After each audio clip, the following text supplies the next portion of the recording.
Après une immersion dans l'océan de lumière, Seydina Limamou Laye Al-Mahdi, Mame Libasse Thiaw Laye nous plonge dans les miracles de Dieu. Ainsi, il fait appel à deux attitudes clés, le bon sens et l'orgueil. Et miracle de Dieu, tout ce qui est réel. Maintenant, il existe des miracles apportés par les prophètes pour authentifier la véracité de leur mission.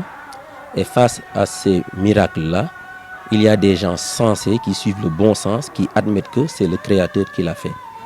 Et il y a d'autres qui ne suivent pas leur bon sens, mais par orgueil se rétractent et disent « ce n'est pas l'œuvre de Dieu, c'est l'œuvre de magiciens ».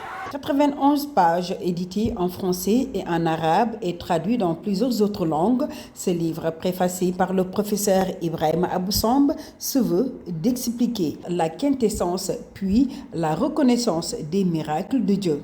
Si une preuve en elle-même n'est plus suffisante pour distinguer le vrai du faux, mais il faut aller voir qu'est-ce qu'en ont dit les uns et les autres, c'est comme si on attribuait plus d'importance au dire de ces créatures qu'au fait du Créateur. Les miracles, les preuves apportées par les prophètes sont des choses qui se déroulent face à nous et que nos organes de sens qui sont l'ouïe et la vue nous permettent de constater. C'est pour ramener le débat sur l'importance de ces outils-là. Mame Libasse Thiaw Laye est petit-fils de Seydina Limamou Laye Al-Mahdi et fils de Mamadou Lamine Laye, porte-parole actuel de la communauté layène.